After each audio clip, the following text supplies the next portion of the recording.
नमस्कार, खबरखास टीवी में आप सभी का स्वागत है। मैं मुनीश ठाकुर। अभी मैं मौजूद हूँ हार गुनेन पंचायत के निकेट गांव से। मौजूद हैं यहाँ पे ज्योति देवी के जो माता पिता हैं, इनसे हम आपकी बात करवाएंगे। ये क्या कुछ अब कहते हैं, आइए हम सुनते हैं। मैडम, आपका स्वागत है खबरखास टीवी में। मैं ज्योति के मम्मी हूँ जी। मेरी बेटी को आज जैसे भी किसी भी हालत में जो मरी हुई मिली थी, उसके मरने के आज 8 महीने होने लगे। तो भाई मुझे कोई तक वो नहीं मिला आज तक, कोई उसकी रिपोर्ट वगैरह का कुछ भी कोई नाम निशान नहीं है। जहाँ तक आज तक मेरे दिमाग और मेरे सामने या मेरी जनता के सामने कुछ भी हासिल नहीं है। तो ये कैसा केस हुआ और कहाँ दबा है, क्या है, इसका मुझे कोई जानकारी नहीं मिल रही है। मैं करूँ तो करूँ क्या करूँ। जैसे कि बोला उन्होंने कि जब थाने में चलती थी कार्रवाई, तो 31 अगस्त का वो बयान था कि महत्वपूर्ण जानकारी मिली है हमें सीसीटीवी कैमरे से फलाना फलाना, तो वो कहाँ छुपी रही। अच्छा, उसके बाद फिर वो लड़की की वो जितनी बुरी हालत में वो बॉडी मिली, जंगल में मिली, तो जंगल में वो कैसे मिली? वो जब घर में वो दोनों ही थे, शिव कुमार और वो ज्योति देवी घर में थी, तो उसके मरने का ऐसा कैसा ये हो गया कि भाई उसको मरने के लिए 7 किलोमीटर या 3-4 किलोमीटर दूर जाना पड़ा और वहाँ मरना। अगर वो खुद वहाँ पर वो भी करती है, मैं मानती हूँ, अगर वो खुद जाके फंदा लगाती है, कुछ भी जैसे भी अपनी वो करती है, तो उसके शरीर का कुछ तक नहीं मिला है उधर। और उसकी जो पहचान थी, उस पहचान के दांतों से पहचान की जाती थी। वो दांतों को भी कोई वहाँ से खोया क्यों गया? उसकी जब वो इतनी बुरी हालत में बॉडी मिली, तो फंदा क्या, वो दुपट्टा ऊपर पेड़ पे लटका है, बाल पेड़ पे लटके हैं। मैंने तो बालों से पहचान की। मुझे आज तक उसके दांत का भी पता नहीं रखा कि भाई उसकी बेटी है या क्या वो किसी माँ की बेटी नहीं थेंगे। आज कितने महीने हो गए, 2 महीने हो गए मुझे मुख्यमंत्री से मिले हुए, तो कुछ तक नहीं किया। अब मैं सोच रही हूँ ऐसा कि मुझे शिवरात्रि के उद्घाटन के दिन मंडी न जाना पड़े। मंडी जो भी होगा, डीसी जज जो भी होगा, तो उनके आगे मुझे उनके काफिले को रोक सकती हूँ मैं वहाँ जाके। मैं मेरे अंदर में अब इतना है, क्योंकि आज तक मुझे कुछ भी हासिल नहीं हुआ। ये कारण क्या है? ऐसे जी। कैसे दब अभी गया? बिल्कुल आपका कहना बिल्कुल जायज़ है। इतना समय हो चुका है। कितना तक आप सहमत है जो अभी सरकार, जो पुलिस अपनी कार्रवाई कर रही है, उससे आप कितने संतुष्ट हैं? संतुष्ट क्या होना, कुछ भी संतुष्टि नहीं है। जब पुलिस वालों ने तो इसको सारे को दबाया, पुलिस वालों अगर ढंग का करते उस वक्त तो ये 15 दिन में निकल जाना था सारा कुछ। पुलिस वालों ने तो मुझे इतने लंबे चक्कर में घुमाया कि ऐसा है, वैसा है, फलाना वो ऐसा है।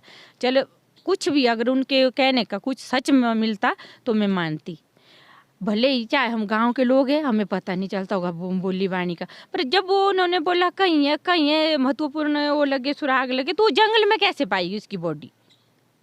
जी, बिल्कुल। ये एक बहुत एक अहम एक मुद्दा है। इतने समय हो गए हैं, अभी तक फॉरेंसिक जो इसकी रिपोर्ट है वो अभी आई नहीं है। जो इसका डीएनए जो रिपोर्ट है वो अभी तक नहीं आए हैं, मतलब कुछ भी नहीं है, कोई भी रिपोर्ट नहीं है। कब उम्मीद करूं तो कहाँ से करूं, कहाँ से लाऊं? मैं इतना बड़ा हो गया, 7 महीने हो गए, मेरी पब्लिक, मेरे भाई, मेरी माँ तो चली गई इस सदमे में। ना जाने, हम भी जाने को तैयार ही है। किसी भी हालत में जीना हमारा बिल्कुल वो हो गया। बिल्कुल मेरे गांव वाले कहते हैं, जैसे मेरे परिचित या जो भी है पंचायत के, जिसे दूसरी इनके पूरे इसके पूरे हिमाचल वाले, जैसे मंडी शिमला से फ़ोन आते हैं, हाँ जी क्या हुआ, क्या कर रहे, क्या हमने सुना, ऐसा कुछ तक नहीं आया। मैंने बोला मेरे हाथ में कोई भी रिपोर्ट नहीं। तो कहाँ दबी है, क्या इतने इतना टाइम लगता है? तो मैं तो अब यही कहना चाहती हूँ कि कोई न कोई नेता हो, अभिनेता हो, जो भी है, भी इसका मुद्दे को जो है जल्द से जल्द हल करें। नहीं तो जनता तो ये कह रही है कि अगर आज इस एक बेटी के साथ हुआ और 7 महीने होने लगे, तो कल को औरों को भी बढ़ावा होगा, और बेटियां फिर कैसे सुरक्षित रह पाएगी? ऐसे तो कहते हैं बेटी बचाओ, बेटी पढ़ाओ, बेटी बढ़ाओ। आज इन बेटियों का, एक बेटी का ये हाल है, तो फिर आने वाली और बेटियां क्या करेगी? जी, बिल्कुल जायज़ इनकी जो मांग है। आप क्या चाहते हैं सरकार से? किस तरह की जांच होनी चाहिए? किस तरह से आपको ये न्याय मिलना चाहिए? तो मैं तो अब यही सोच रही हूँ कि भाई आगे मुझे सीबीआई जांच कराने का नहीं, वो आ जाए। आप चाहते हैं या अभी आप संतुष्ट हैं? क्या कहना चाहते हैं? अभी मेरा आज भी जैसे सीआईडी वालों से बात हुई, तो सर कहते हैं कि हाँ हो रहा, और मैं बड़े इससे बड़े ध्यानपूर्वक वो कर रहा हूँ कार्रवाई। तो कुछ एक सवाल मेरे पास बचे भी थे, उनके पास शेयर करने को मैंने वो भी दिया है उनको कि भई ये जो महत्वपूर्ण जानकारियाँ वगैरह कही थी उनके बारे में भी आप पुलिस विभाग से पता करो कि क्या चल रहा था उस वक़्त और क्या आज तक ये हुआ और किस वजह से हमें इतने लंबे इसमें डाला गया। तो अब मैं चाहती हूँ कि मुझे सीबीआई जाँच कराना ही पड़ेगी। तो आगे मैं जैसे कि प्रधानमंत्री जी से भी अब मैं डायरेक्टली मिलने जाने का मुझे वो हो रहा है, या प्रधानमंत्री जी से मैं ये कर रही हूँ निवेदन कि सर मेरे इस केस को जो है जल्दी से जल्दी इसकी कार्रवाई को जो है बिल्कुल अमल लाया जाए। ये हम इनसे इनके जो ज्योति के पिता हैं ब्रिजभूषण जी, इनसे बात करते हैं। सर आपका स्वागत है खबरकास्ट टीवी में। नमस्कार जी।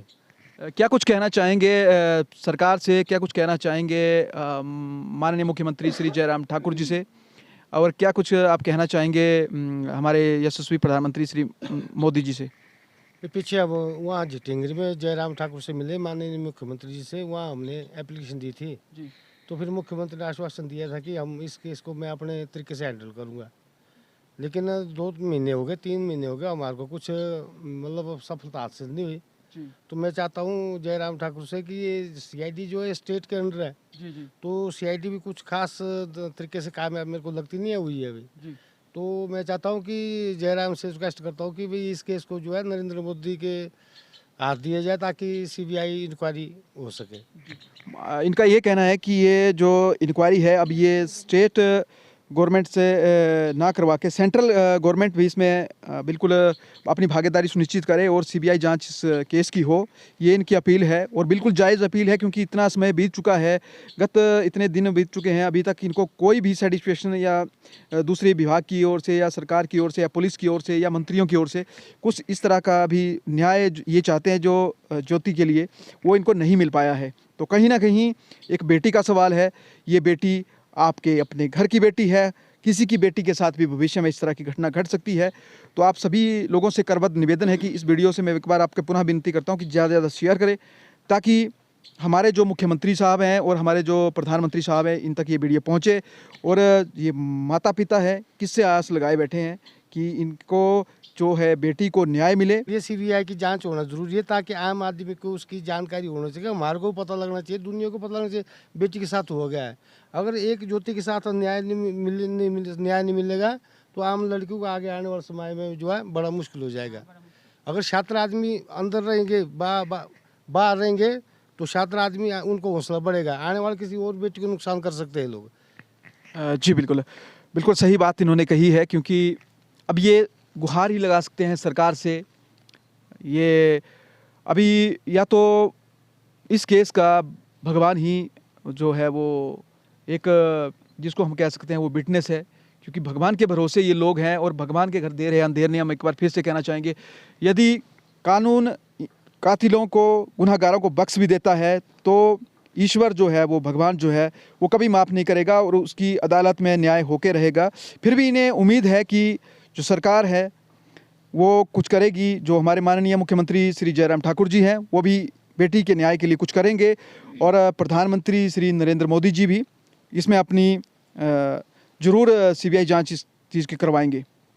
तो अभी आप देख रहे हैं मनीष ठाकुर की ग्राउंड जीरो से रिपोर्ट। धन्यवाद।